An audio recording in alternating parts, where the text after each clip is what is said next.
Got it. Okay, awesome. You know, sometimes we don't even have technology figured out, man. We're really on brand tonight, Matt. Yeah. Matt, you will also, since you're having the presentation, be able to kind of flip through slides for us. So, Yep. Okay, then let's get started. Okay. So a couple of outcomes for you guys tonight. We really want you guys to walk away with, learning about current research regarding technology's impact on human development and the brain. And also for you guys to have strategies as caregivers, as parents, to help our kids establish a safe and healthy relationship with technology.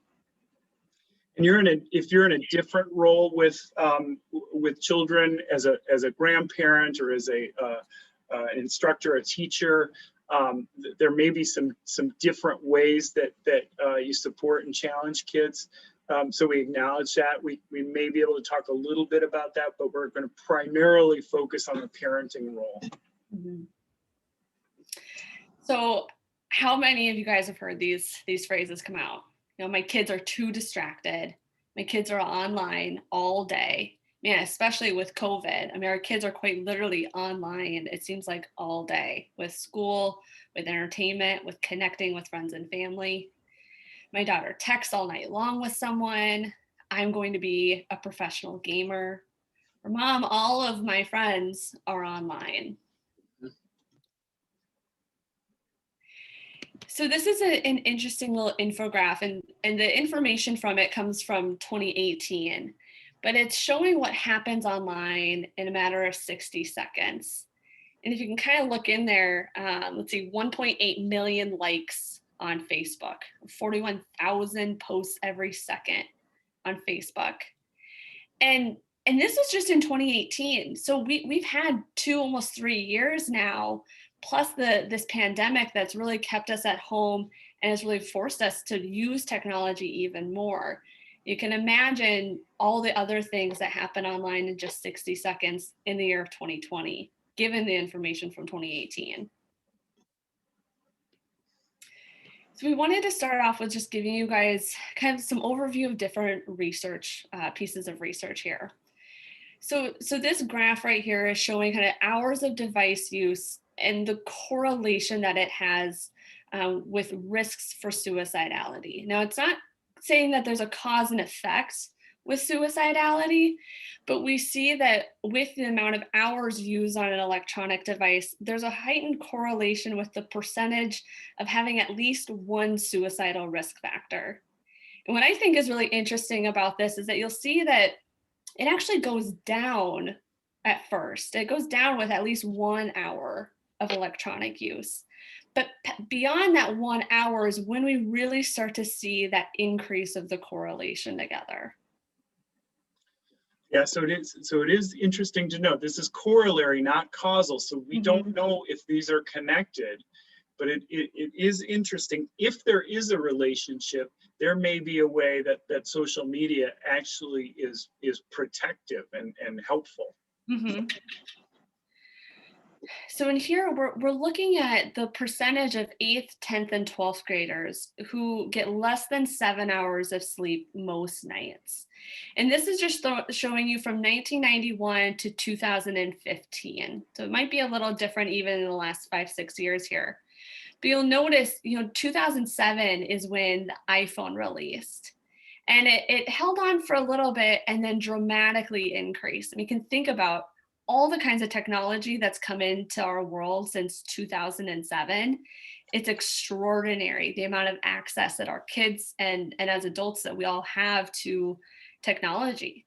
I think I see this a lot with a lot of my teen clients, especially during COVID too, that my phone is kind of my lifeline, is kind of the philosophy. This is where I have emails, I can connect with school, I can connect with friends.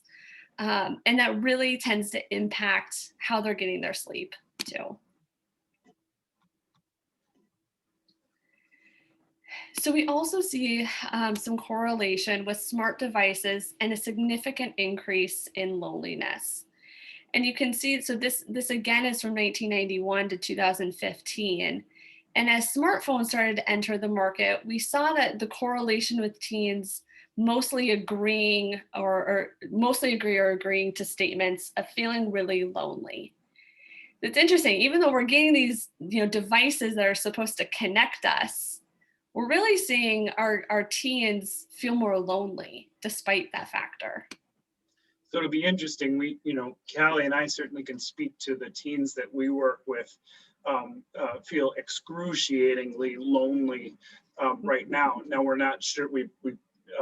Much of that is related to just the restrictions that teens and kids and families are experiencing. It'll be interesting to see as we come out of the pandemic. Is there a resurgence of loneliness after an initial kind of reemergence and connecting? Is there a sort of a reemergence of that loneliness feeling? It'll be interesting to see. Mm-hmm.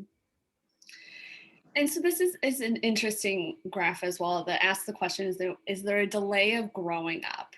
So with 12th graders, we're seeing over time less fighting with parents, fewer 12th graders dating, getting first jobs, less likely to go out without parents, and an increase with parents always knowing who their children are with and where they are. That correlation of having these smart devices impacted in our lives. Yeah. So the question is there a connection to the ways that we're sort of tethered together between parent and children or emerging adults and our kind of launching into adulthood? Is there a connection? Is there some way in which our connectedness may be inhibitive of us stepping out into adulthood? It's a question at this point. The data causes us to really look at that and explore whether or not there's a relationship there. Mm-hmm. We see 5 types of digital behaviors. We have traditional addictions, so gambling, pornography, online shopping, console games, the ability to play offline. We have these virtual environments. We have mobile apps, World of Warcraft and Minecraft, or augmented reality. We have these VR virtual reality places that we can kind of tap into and disconnect in some ways. And then we have these social networks too. We have academic networks, we have occupational networks. We also have TikTok and Instagram and Snapchat. All of these different types of digital behaviors can really impact our kids. So Matt and I were curious. We want to invite you guys to use this chat function to talk about how you see your family members engaging in technology, whether that's individually or collectively. I think especially in this last year, how you guys have really seen technology impact your family system. So invite you to just kind of take a couple minutes here if you want to be able to share with everybody. If you want to send a private message to Matt or myself, we're just interested to see how that works for you guys. Kahoot as a family. What is Kahoot? You don't know what Kahoot is? I don't know what Kahoot is. It's like a trivia kind of platform. Oh, fun. And so many video games. Yep. Smartphones are the most predominant form. Son plays a lot of video games as well.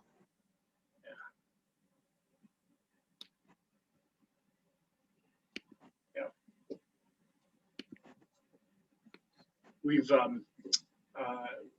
it's kind of strange in our house. The late night binging of Netflix on phones. That's interesting because I think what we'll do as we talk about strategies, we'll probably talk a little bit about how to use how to set some parameters around the kinds of devices, devices for this, devices for that, and kind of keeping things to behavior with particular devices. Mm-hmm.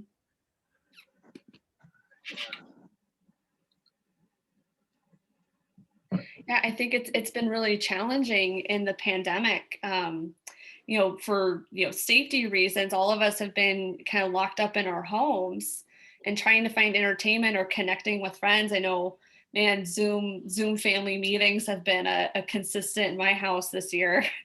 as Yep. well as, Netflix and being able to connect online with family and friends playing games and Yep. all of that. I think Mike, to your comment too, with what Callie said, just spending time at home, there's not knowing how to spend time, right? And so technology is a really easy way to solve the dilemma of being of boredom, right? Mm-hmm. Yep. Yeah, it's the only way of friending right now. Yeah, that's a good point too, is that the dilemma here of creating parameters may cut kids off socially. Yep. Yep. So really good points, you guys. Appreciate the dialogue. So we wanted to dip in a little bit about what addiction is and the risk factors. So I want to share a little bit of just a definition of addiction. And Matt, I'm going to have you talk about the risk factors. Sure. So addiction really is just it's a behavior that's characterized by the inability to discontinue it, despite having negative consequences which occur with excessive participation. So you might see this with our kids playing excessive video games or on social media. We can see that there are negative consequences to it. They're not engaging in home life. They're not getting adequate sleep. They're not eating nutritious meals. They're not engaging. And those are negative consequences. And yet they still have that excessive participation in it. It's hard for them to discontinue it. So our manual for diagnosing mental disorders does not at this point include technology or video game or internet gaming as an addiction. The World Health Organization does. Other countries certainly have embraced this because they've seen significant challenges for their populations. So it may be that in this country we are continuing to study it and consider it, but if you think about and certainly the work that we do clinically, we are seeing people who give up things that are healthy for them in pursuit of technology. So some of what we'll talk about tonight is what's happening in the body and brain with technology. But when we think about risk factors, things that can create fertile ground for something to, an addiction to take root, first and foremost with any, whether it's a substance or anything, it's just access, right? The more access, the more that we have an opportunity to explore and experience and experiment. Family conflict. So one of the things, many of the families that we see who struggle with this, there is ongoing conflict that technology offers and affords a place to escape. And so it can be a place to hide, but then it can create some more difficult challenges in that I don't learn other coping mechanisms. So I continue to escape from all kinds of difficulty, especially family conflict. A trauma history, if there's some challenge, some trauma that's happened, this is technology is a way to hide. It's a way essentially to disassociate. If I need to not feel, technology can help me not feel. Grieving, I don't know how to process loss. I don't know how to move through grief. This is again another way to hide. We see a lot of young people who are struggling to separate from family of origin, to differentiate, to become adults. And one of the things that we see is young people, emerging adults, really struggling to have a healthy relationship with technology, and it's complicating their launching process and may be contributing to them staying stuck. Parent anxiety, parent guilt. So here's where anxiety about their safety, anxiety about they're not connecting with other people. I may in fact support, enable, create more space for young people to participate in behavior that I might be uncomfortable with, but because I keep them out of the risk of other things. And then just human development is a risk factor. For most people, any addiction is developed in those adolescent years when our brain is forming and the reward system is really robust. The dopamine system is very robust. family history of addiction, parents who are heavy users, and kids with great potential. Here's what we talk about with this as a risk, or why we talk about this as a risk factor, because so many of kids that Callie and I have seen that have this as a challenge often are pretty high functioning, high achievers, and can actually manage a lot. And so they go unnoticed because they're able to perform with their school related obligations or other obligations, while also pursuing technology kind of excessively. So they kind of slip through the cracks in that respect. The other thing that happens as they hit a wall, they start to hear this message over and over that they have great potential, but they're not actualizing it. So it begins to become this shame story that I'm only good enough if I achieve this. I hit this wall and people are not seeing me actualize my potential. Therefore, I'm no good. One of the ways that they deal with that is they disengage, because if they engage and don't actualize their potential, then they worry that that's what their value is tied to. So it's this shame story that many young people kind of come with, and we think it's essentially shame is a pretty significant risk factor.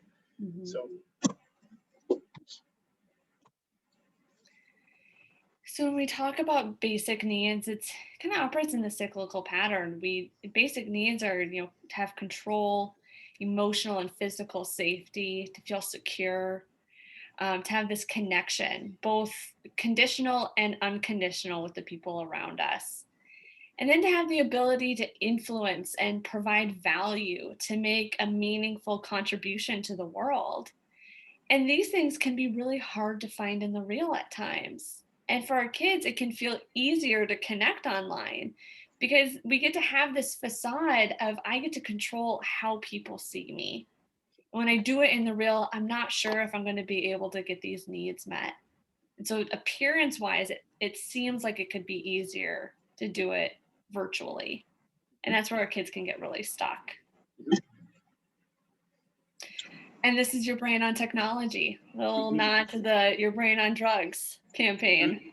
It's also a Rorschach. So you're supposed to tell us what you see in that picture. And if you see an owl, like I do, you're really smart. And if you see something else, if you just see egg, then we want to do more testing on you, is what I think we need to do. So a little more just interesting information about being wired for addiction to technology. So technology can utilize operant conditioning. So we see this in a couple of different ways. So there's negative reinforcement. It can distract us from difficult feelings. So negative reinforcement is kind of taking us away. So when I use my technology, if I go and scroll on TikTok or I'm playing my video games, it can distract me from the difficult feelings that I'm experiencing. I'm having a lot of anxiety and depression. My relationships have conflict, or I don't feel like I'm connecting. I might utilize technology to be able to distract myself from those feelings. But there's also some positive reinforcement. It can give us some things as well. There's a novelty to technology. It's high intensity and there's an arousal to it, especially with video games. And we'll get into that in a few slides here as well. This intermittent reward produces more consistent behavior. And as a developing brain for our kids, their brains still are kind of figuring out how to be human here. And it's still developing. And so getting that dopamine consistently can wire the brain in a different way than what our adult brains can be able to manage as well.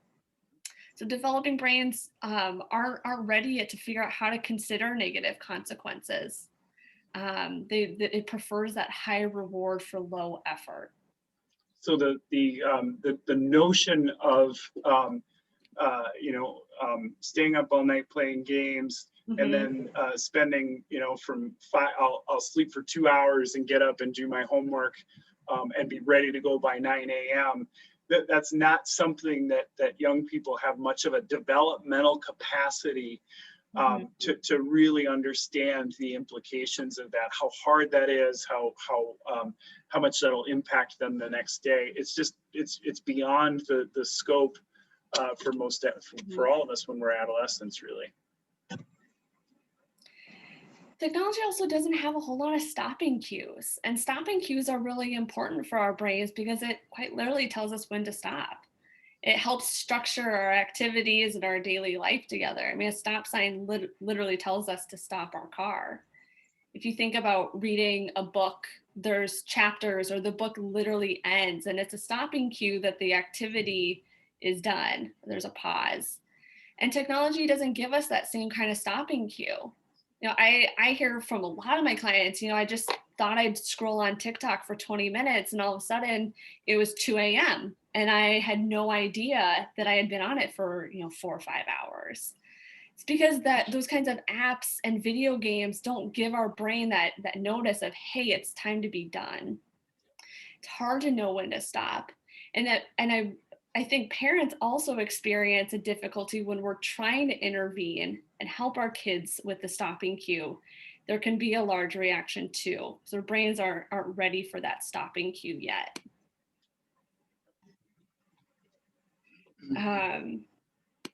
So I really appreciate the picture in this, the rice cake analogy. You know, we want to talk about brain development, attachment, relationships, and technology is kind of like a rice cake. You know, it's food.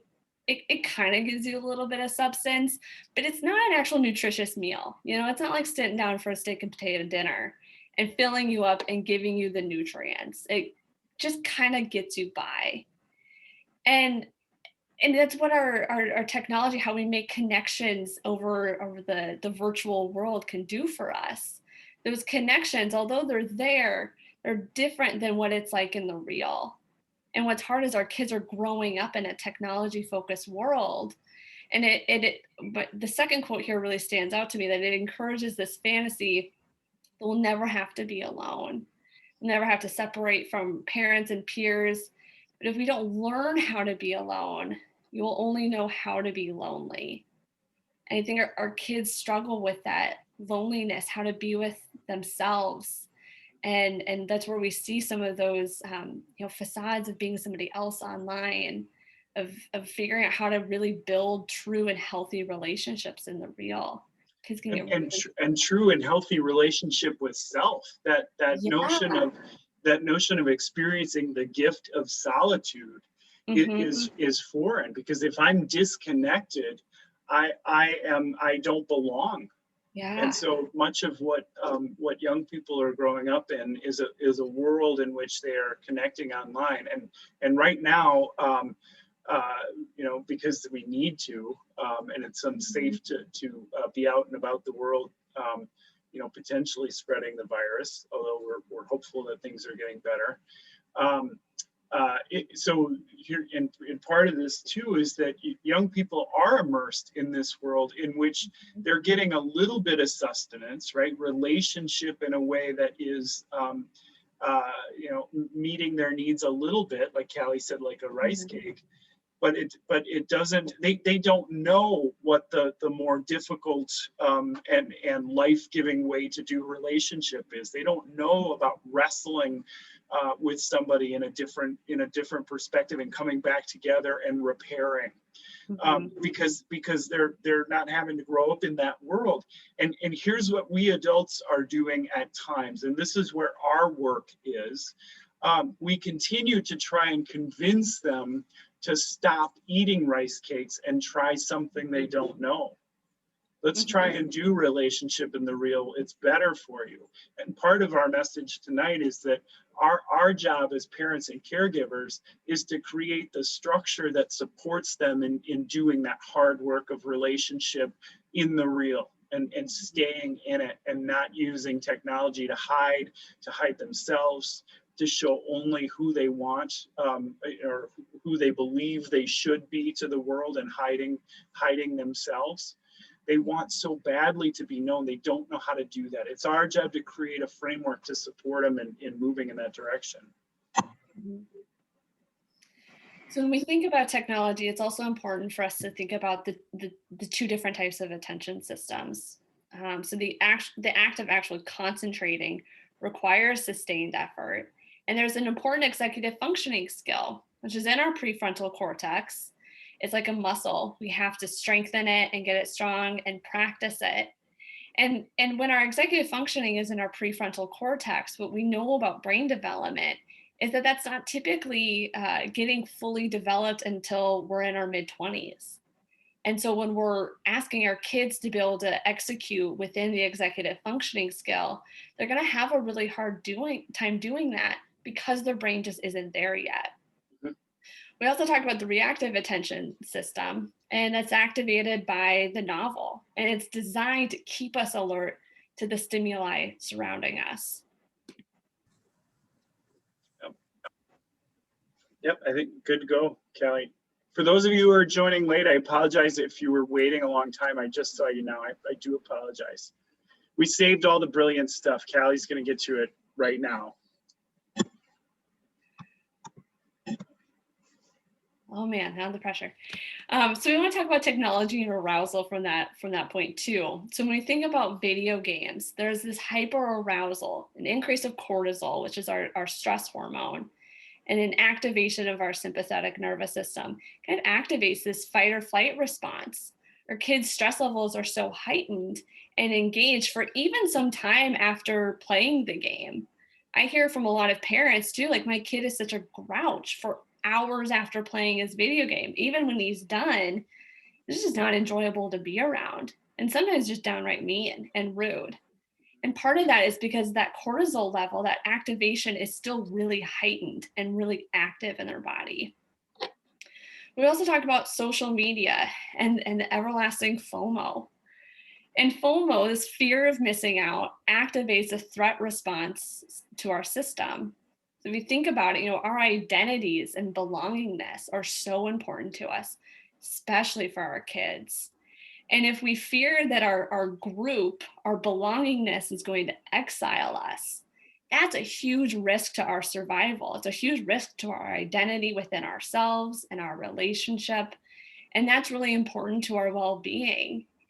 And I think this is important to learn about and to keep in mind too, of kind of why our kids may react in these big ways when we're structuring the video games, when we're structuring the social media, that a lot of this does have a deeper response to our kids.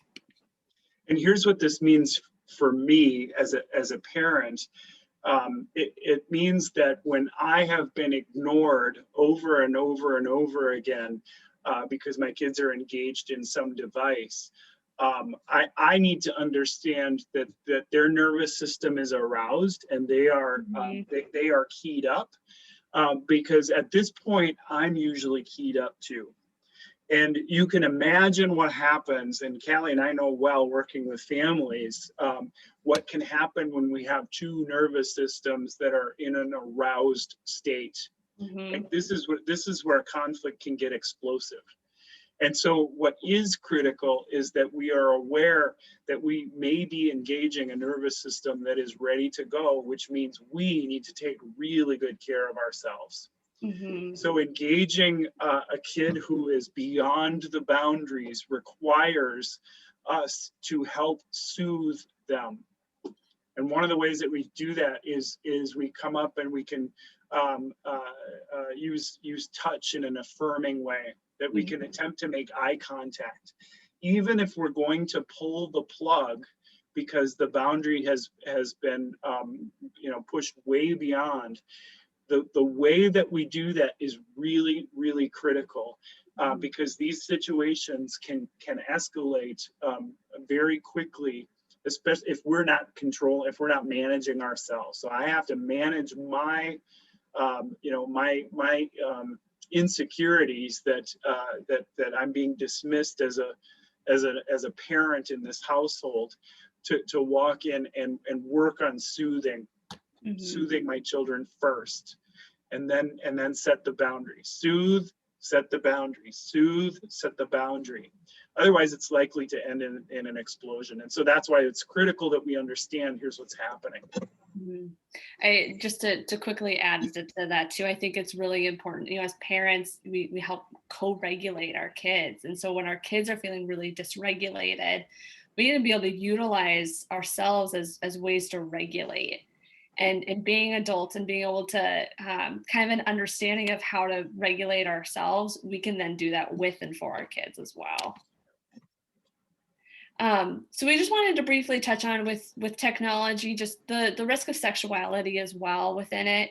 Dating nowadays has become this consumer experience, and there's this heightened focus on the external appearance, the cost of a focus on internal beauty. And so much of our social media, dating apps, all of this kind of stuff really focuses on what you can see on the surface. We're judging the book by its cover. And that's how our kids are being acclimated into building relationships and learning how to connect with other people too. These are important talking points to explore with kids, especially as they enter into adolescence. How the focus on technology as a way to do relationship can impact how we see each other and ourselves. And we're not going to spend too much time on this slide. We'll be sending the presentation PDF if you guys are interested as well. But I think it'd be really important just to talk about catfishing, because our kids are really vulnerable in the technology world. I have had clients that have been catfished by other people, and there is this deep belief that these people are saying who they say that they are. And there's this trust building that this other person is trying to do with our kids who are young and vulnerable and may not have those skills to be able to assess the situation.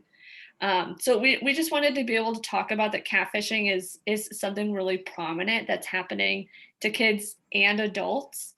And we think that it's important for parents to be able to be educated about and keep an eye on out as well. And then just to touch on sleep in the brain, I think we all know that sleep is really important. It helps our brains and our bodies reset and recalibrate for the next day. And so for our kids, we look at that 6 to 12 should be getting 9 to 12 hours, or even our 13 to 18-year-olds, at least 8 to 10 hours every 24 hours. And we see that lack of sleep not only impacts our mental health, but really impacts our physical health as well. There can be correlations to drug abuse, high blood pressure, obesity, depression, anxiety. Granted, it's correlation again, so there may be a relation to it. And it's just an important piece for all of us to keep in mind too, of how important that sleep is. And disrupted sleep is not good sleep. It's not what our bodies need. So many folks, young and old, are sleeping with devices, and those devices, notifications can pop up at all hours. Many people report kind of sleep texting or doing other things with their device and waking up and not knowing it. So disrupted sleep is not quality sleep either.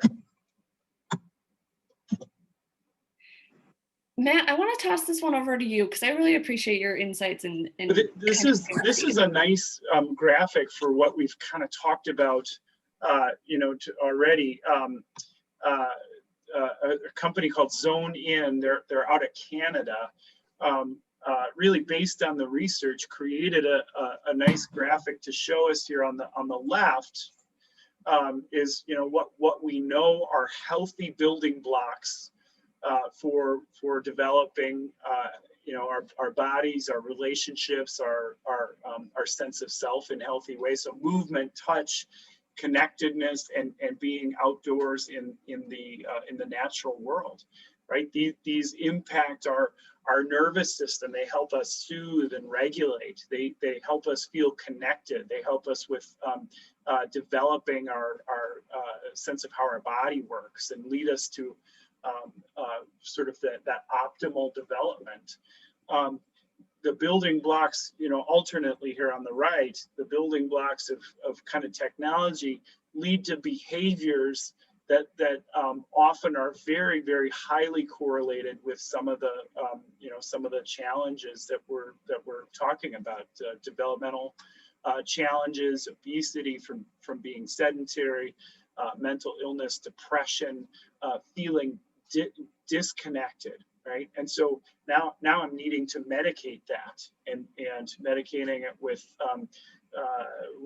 violence, medicating it with substance use. So this is just a nice, I like this graphic. It really helps show here's what healthy development looks like using these as building blocks. So we wanted to kind of have an illustration for you guys of a text spiral, an example of one.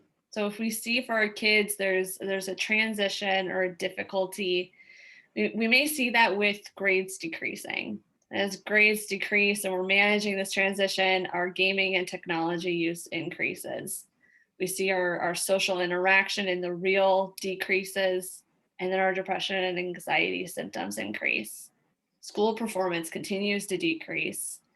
We start having these feelings of our competency.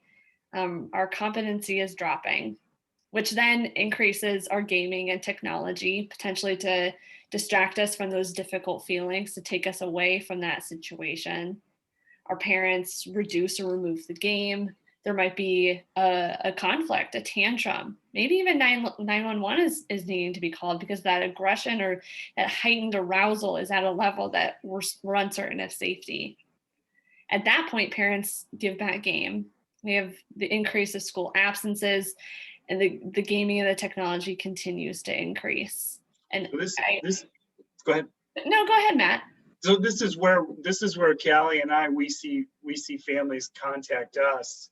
Is they've gone through this cycle a number of times and they don't know how to get out of this loop. The difficulty is that they get to a place where there's an escalation, they don't know how to resolve it, and so they negotiate something with Junior, and they actually inadvertently reinforced the tantrum kind of behavior to get back in relationship with whatever it is that they're wanting. And so now we've got a cycle in which if we do this again, we're going to see an increase in the escalation next time if it doesn't work, because it worked last time. And so we've got a really dysfunctional loop that this is where we see families really reaching out for support. So we want to be able to get into some strategies, but I want to pause and kind of ask you guys another question of the skills or strategies that have been helpful or not helpful in your household, how you've tried to intervene or set up structures for your kids, and what's been useful or ways that haven't been useful.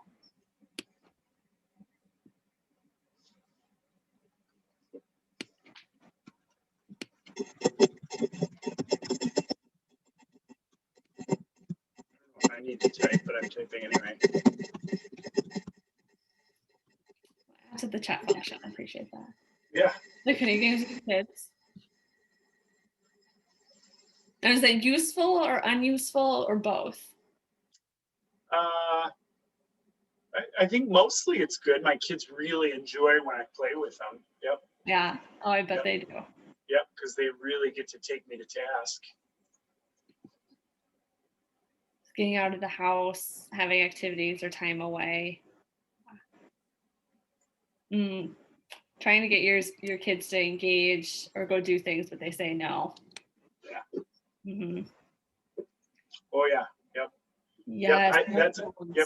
Yep.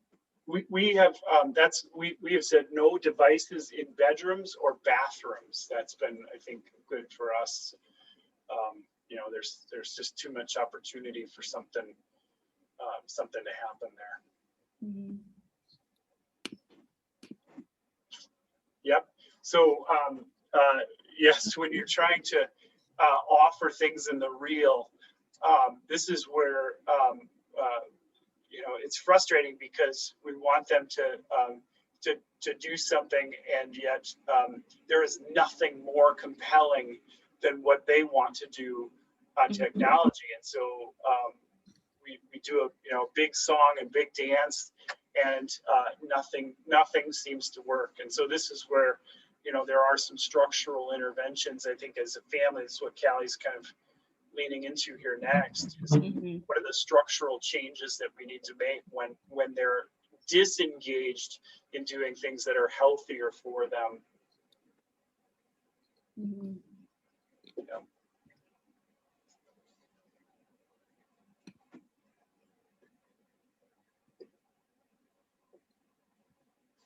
Yeah, why don't you go ahead, Callie? Oh, board game nights. Yeah, doing a game that doesn't involve the technology. Yeah, we've been playing Settlers of Catan as a family. It's awesome. All in one.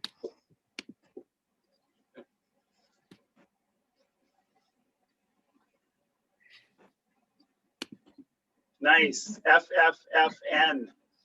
FFFN. Worst family fun night. Tonight it's FFFN, guys. Yeah. I like the lighthearted humor around it. That's a helpful bonding piece of it. Yep. Some FP, forced popcorn, and then FFFN. Yep.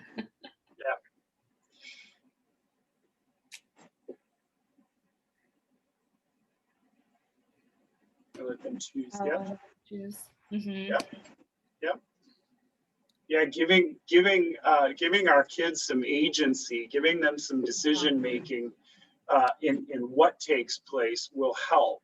Being careful and conscientious that we don't let them necessarily choose solely video games or solely being on a screen or something else. We got a break for this.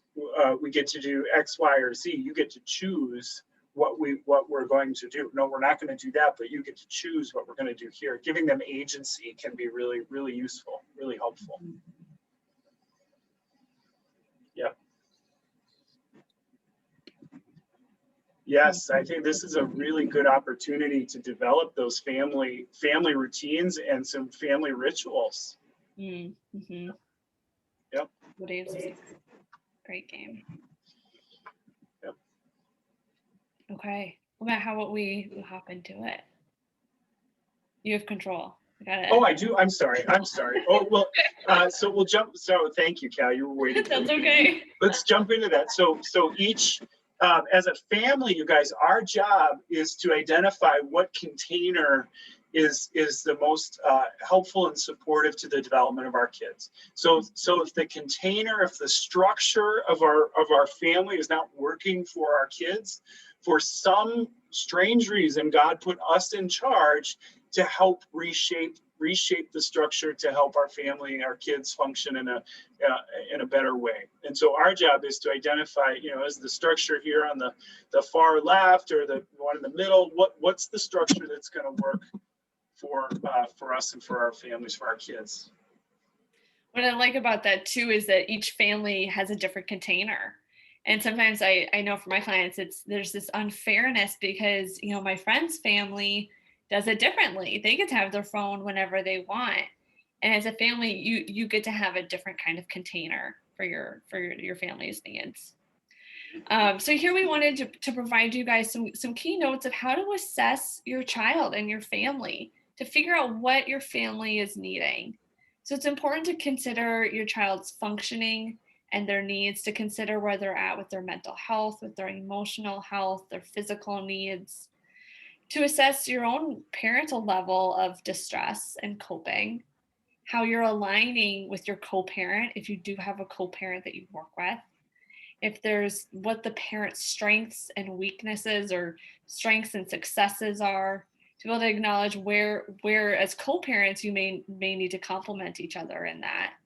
And just having the knowledge and awareness of technology strengths and pitfalls. I think in general, having that knowledge and awareness, and then especially how it's impacting your family and where those strengths and pitfalls are for your own system. There are ways that that technology is bringing families together. I mentioned Kahoot is something that we really enjoy. So it's not throw the baby out with the bathwater here. The other thing I wanted to talk about the child's functioning and needs.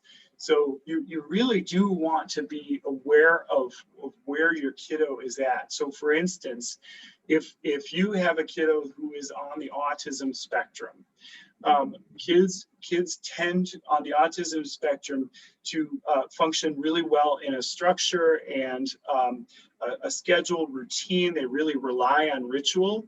And so making big changes for kids, especially one fell swoop, with kids on the autism spectrum will make things really difficult.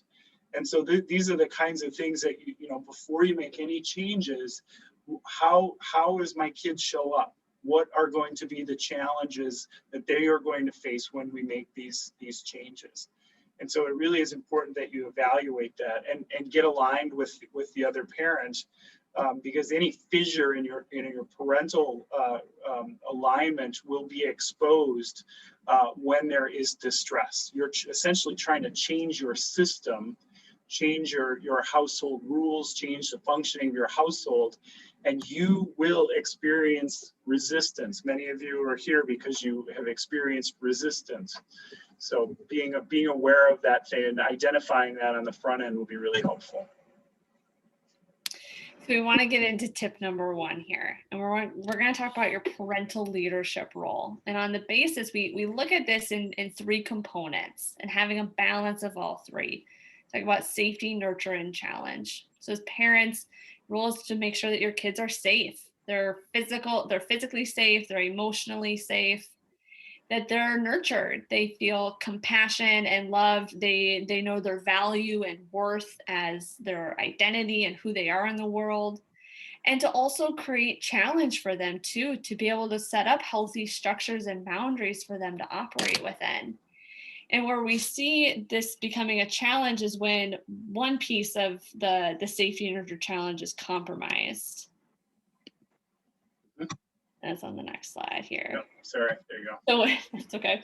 So when challenge is compromised, when we don't have that structure and boundaries, that's when our parental leadership role is really compromised. So if we're only providing safety and we're only providing nurture and we're not giving our kids that kind of structure and boundaries and limits that they need, we can really compromise your role as the leaders in your family.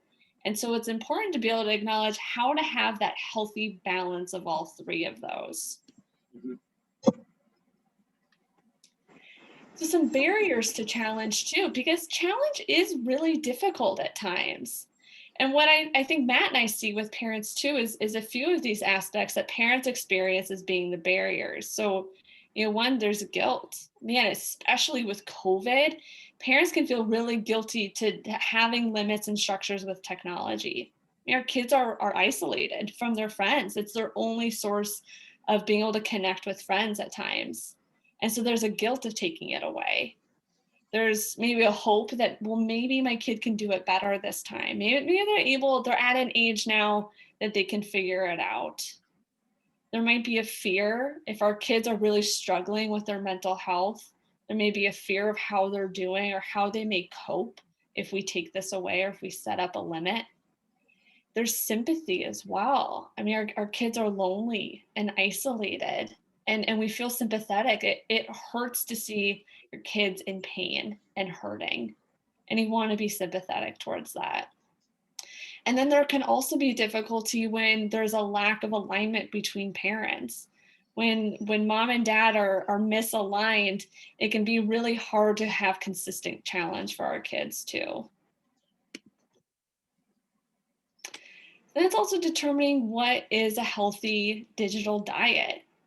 I think first it's important for parents to figure out how do we want to define what that healthy digital diet is. What is the balance of having nutritious time in our day and then also being able to have the chocolate chip cookie at night? What's that balance to be healthy and have that for our kids as well? To be able to have boundaries around it too. Matt, explain the NFL and the versus the LOL, because to be honest, it's really skipping my brain right now. Yeah, it's a lot of Too many letters there. acronyms for me. So the NFL, the National Football League, is, I'm conflicted about my interest and support for the NFL, but I do, as a game, I really enjoy watching it. I enjoy playing it. But it's a different, when compared to video games in the digital world, it's a different kind of a hobby, so to speak, or an interest, because my interest in playing football, spectating football, has a football season around it, right? And has days that are football days and days that are not. League of Legends, World of Warcraft, Overwatch, texting, Snapchat, TikTok, YouTube, anything that we do online is likely to have fewer kind of boundaries, fewer parameters, external parameters around them. So in terms of my, I suppose I could be an ultra uber fan of the NFL, but even then there is an ebb and flow, there are breaks. It cannot consume me.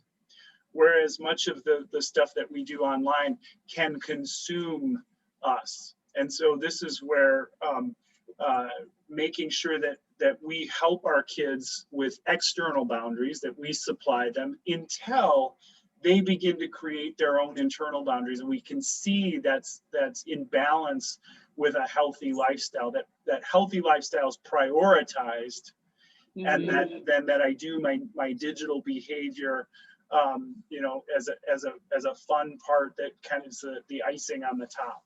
Yeah, I like the point of the digital world is supposed to complement our real lives and our real relationships, and that's part of the balance. And it's really tricky for our kids to be able to figure that out for themselves, as they're not at that development point yet to be able to do that. And so it's important for parents to be able to help them learn how to do that for themselves too. And a couple other things here that we think are important. Figuring out how to manage anxiety without technology. Time magazine did a survey, informal survey or unscientific survey years ago that asked adults, have you ever pretended to use your cell phone to avoid engaging with other people in public? So standing in line at the Chipotle, being in a public place where you might engage. And 8 out of 10 people reported that they had pretended to use their phone to avoid a social interaction with someone else. Now, we're not saying that's a bad thing, but we are saying that young people may not be growing up with the skills to manage anxiety without technology. So how will I manage if I forget my phone in the car or I go for a walk without it? How do I manage anxiety? And so this is an important skill set for young people. And then additionally, how do I learn to manage boredom? We also know that different things happen in our brain when we're bored too. And actually there's some real value in allowing our brains to experience boredom. So here's a tip for all of us. We live, perhaps many of you live in homes and communities in which your children have the luxury of boredom, right? They don't have to find where they're going to sleep tonight. They don't have to make their clothes to make sure that they stay warm. They don't have to kill or reap their food for the evening. Many of those tasks are taken care for them, and so they have free time. And boredom is actually a gift that you give to your children. Now, they don't see it that way.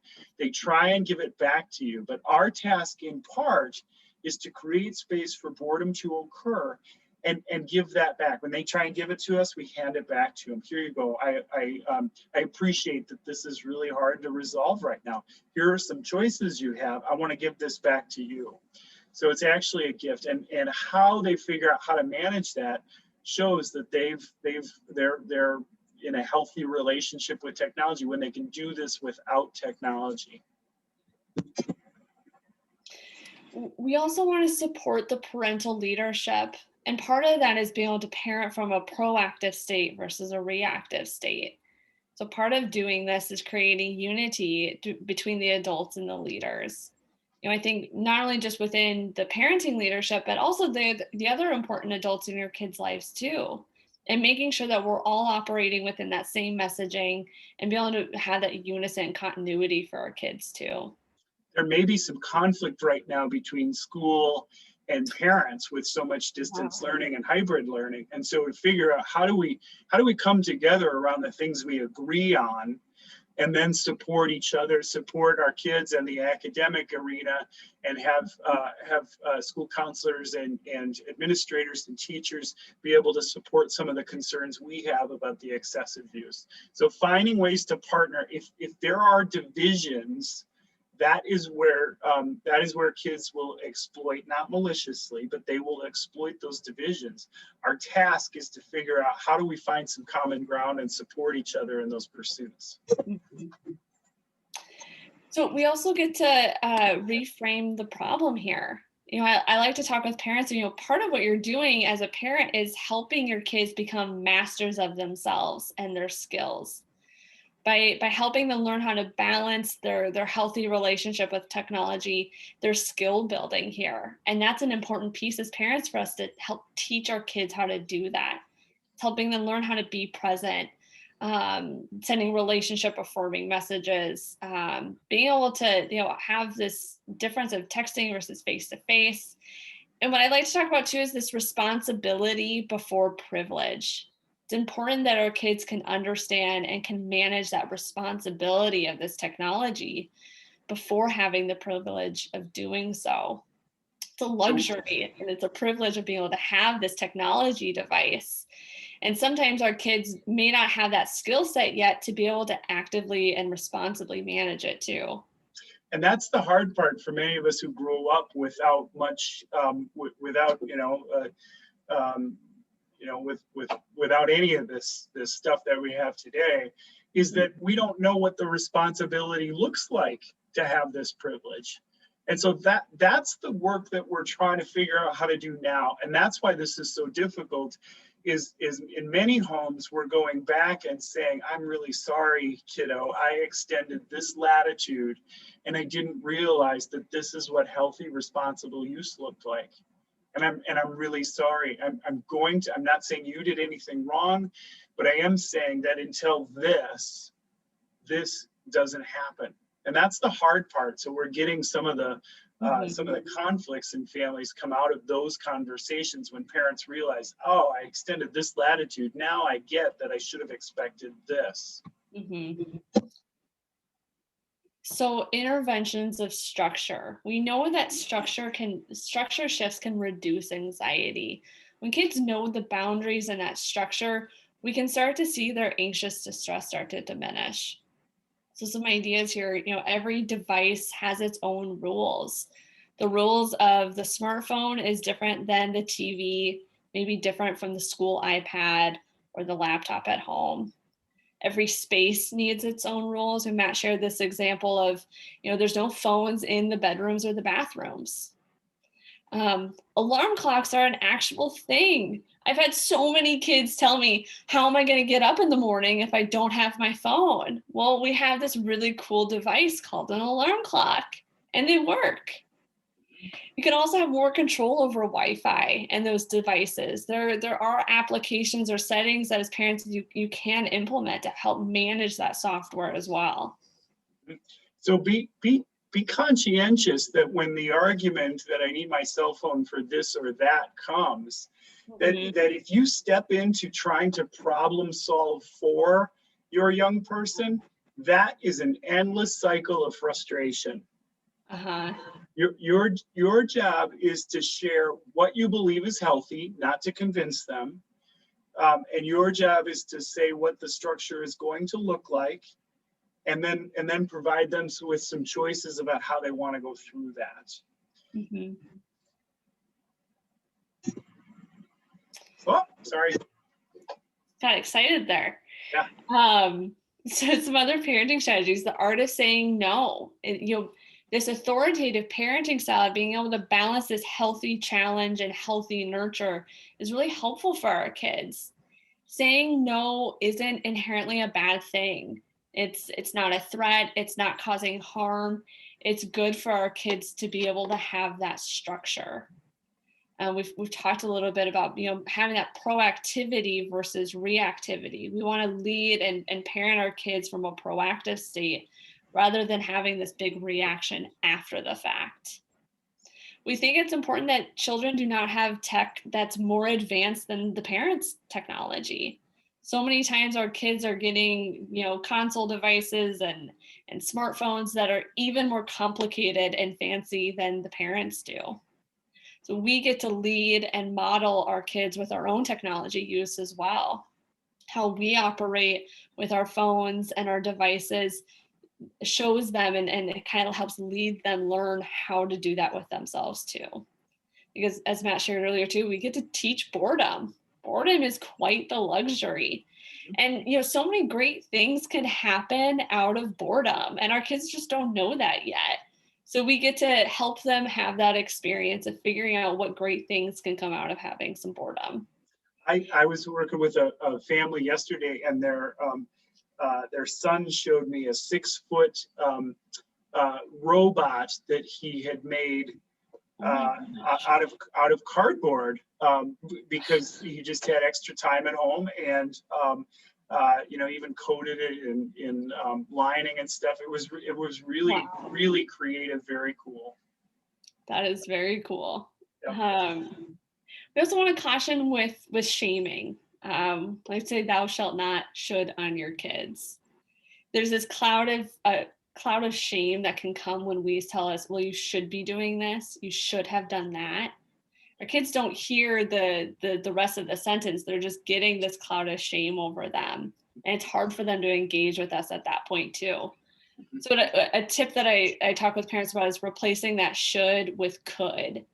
It opens up the opportunity that you have choices, and you could have done this, or you could do this, you could also do this. And it eliminates that shame piece and also helps kind of open up those kind of problem solving techniques for our kids too.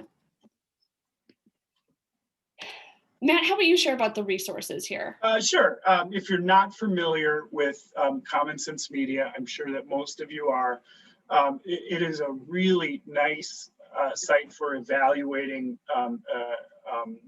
appropriateness for all kinds of different media for different age groups of kids. So apps and music and movies and video games and television shows, or any kind of media that you can imagine.